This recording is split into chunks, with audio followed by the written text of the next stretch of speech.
जनवादी पार्टी के तत्वाधान में निकाली गई राजदंड पदयात्रा के क्रम में आज हो रही इस सभा की अध्यक्षता कर रहे अध्यक्ष जी, हमारे साथ चल रहे महान किसान नेता एवं जनवादी पार्टी के राष्ट्रीय उपाध्यक्ष मनवीर तिवतिया जी, नंदू चौहान प्रधान जी, अरविंद जी प्रदेश अध्यक्ष बिरबल चौहान जी,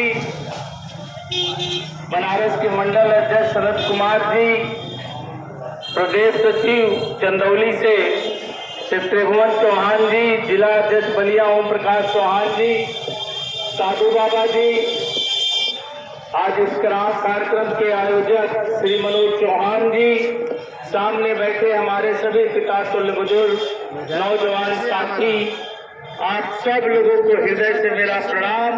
जय जनवाद। मैं भाषण नहीं देने आया हूं। यह यात्रा बलिया से निकली है और दिल्ली तक जाएगी। 11 दिसंबर को रामलीला के मैदान में इस पदयात्रा का समापन होगा।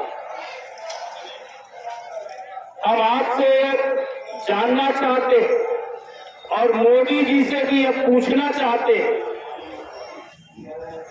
2022-2012 में यही भाजपा जब डूबती हुई नाव थी,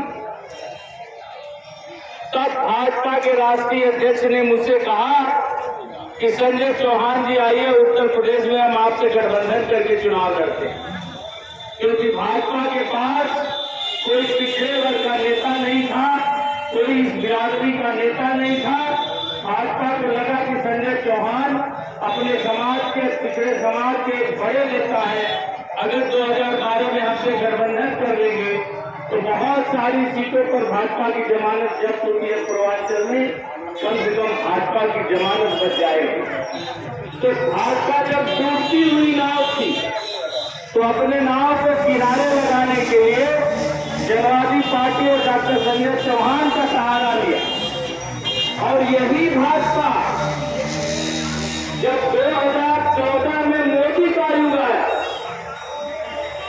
जब भाजपा का माहौल बन गया, मात्र 2 साल के बाद यही भाजपा के राष्ट्रीय अध्यक्ष के पास जब मैं गया तो भाजपा के राष्ट्रीय अध्यक्ष हमसे बोले कि डॉक्टर संजय चौहान, आपकी बिरादरी पर पूरा मोदी मोदी बोल रही है,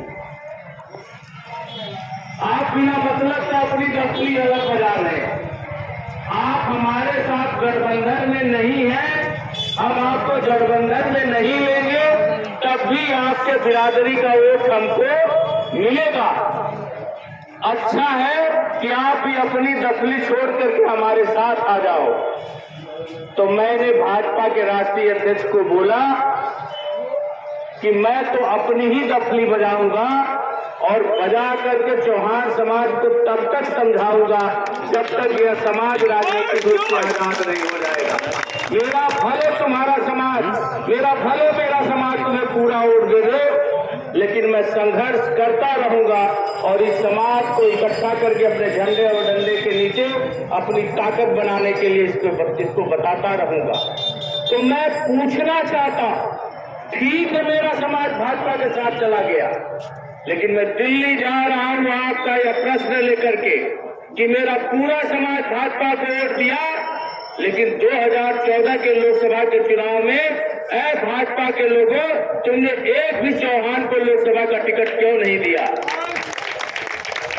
2019 के लोकसभा का चुनाव जीता, तुमने एक भी टिकट किसी चौहान के बेटे को क्यों नहीं दिया?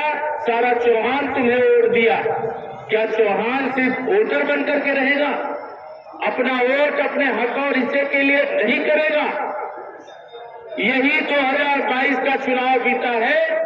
सांसद की तो बात छोड़ो साथियों, 2022 के विधानसभा के चुनाव में एक भी टिकट भाजपा ने विधान विधानसभा का किसी चौहान को नहीं दिया। और क्यों नहीं दिया? क्योंकि भाजपा को पता है कि चौहान को देने की क्या जरूरत है, तो बिना दिए भी हमको वोट देने के लिए तैयार है। ये बात सही है कि नहीं है? ये बात सही है तो कितने लोग हाथ उठा करके बताइए, कितने लोगों को ये बात सही लग रही है? ये बात सही है ना कि हमारा समाज भाजपा को बिना मांगे वोट देता है, तो फिर भाजपा आपको हिस्सा क्यों दे?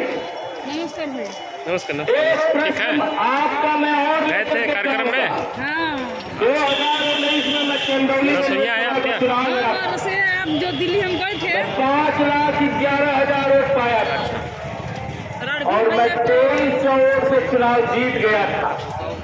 और यही भाजपा के लोग हमारे सारे एजेंटों को और हमको पुलिस के दम पर जबरदस्ती काउंटिंग स्थल से बाहर कर दिए और 3 घंटे के बाद बोले कि डॉक्टर संजय चौहान 10,000 वोट से चुनाव हार गए।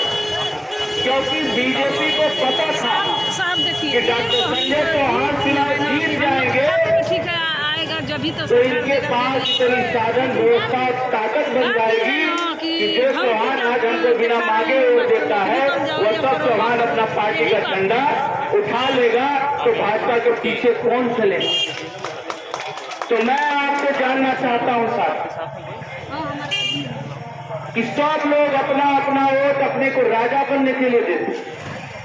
आप कहते हैं कि दिल्ली हमारी राजधानी, दिल्ली पृथ्वीराज चौहान की कुर्सी, लेकिन आप इस पर क्यों नहीं ध्यान देते कि जिस दिल्ली पर आपका राज था, आज उस दिल्ली की संसद में एक भी चौहान का बेटा सांसद नहीं है। आखिर यह प्रश्न भाजपा से कौन करेगा? क्या आप चाहते हैं कि 2024 के चुनाव में भी दिल्ली की कुर्सी पर चौहान का कोई बेटा न रहे?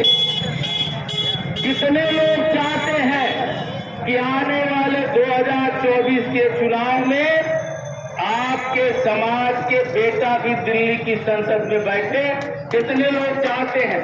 अगर यह चाहते हैं तो आपको यह माहौल बनाना पड़ेगा कि आज के बाद चौहान किसी को बिना हिस्सेदारी भागीदारी लिए वोट नहीं करेगा। और यह माहौल उत्तर प्रदेश से लेकर के पूरे देश में खड़ा करना है। हमने 12 राज्यों में जनवादी पार्टी का संगठन खड़ा कर दिया है और सारे इस प्रदेशों में 11 दिसंबर को लोग दिल्ली पहुंचने का इंतजार कर रहे हैं। और मैंने इसी बागी के बलिया से मैंने ऐलान किया कि हम दिल्ली पैदल आएंगे और इन सड़कों पर पसीना बहाएंगे। हमारे पसीने की खुशबू से एक दिन चौहानों में क्रांति जरूर आएगी और एक दिन यह तय करेगा, यह किसी का पिछलगुआ बन करके नहीं घूमेगा। यह संदेश इस चट्टी से भी नगरा तक जाए। यह संदेश तो तभी जाएगा जब आप भी मेरे साथ नगरा उत्साह से नगरा तक सड़क पर पसीना बहा देंगे। तो यहाँ पर बैठे हुए लोगों, मेरा अपना कोई निजी जीवन नहीं। अगर मैं अपने निजी जीवन के लिए जीता तो भगवान ने मेरे लिए कोई कमी नहीं दी। मैं पढ़ा लिखा इंसान, जिस यूनिवर्सिटी में लोग एडमिशन पा जाते हैं तो सौभाग्य समझते हैं, मैं उस यूनिवर्सिटी में असिस्टेंट प्रोफेसर रहा। सब कुछ छोड़ करके मैं आपके बीच सड़कों पर पसीना बहा रहा हूं। और किस लिए? बस इसलिए कि हमारे बच्चों की शिक्षा और नौकरी की बात दिल्ली में कौन करेगा? चावल आप इकट्ठा करो, दाल आप इकट्ठा करो, जलावन आप इकट्ठा करो और भोजन बना के रख दो और परोसने वाला कोई दूसरा हो जाएगा, पंडित जी हो जाएंगे, ठाकुर साहब हो जाएंगे, तो पहचान करके पहले अपने बच्चे को खिलाएंगे कि आपके बच्चे को खिलाएंगे? आप सोचते हो कि आप गरीब हो, आप सोचते हो कि आपका बेटा अशिक्षित है, आप सोचते हो कि आपके बेटे के पास नौकरी क्यों नहीं है? वह सारी शिक्षा और नौकरी इसी तरह से उसकी लूटी जा रही है। आपका कोई बांटने वाला लखनऊ और दिल्ली में नहीं है, तो आपके बच्चों के हक की शिक्षा और नौकरी कोई दूसरा अपने लोगों को बांट रहा है और अपने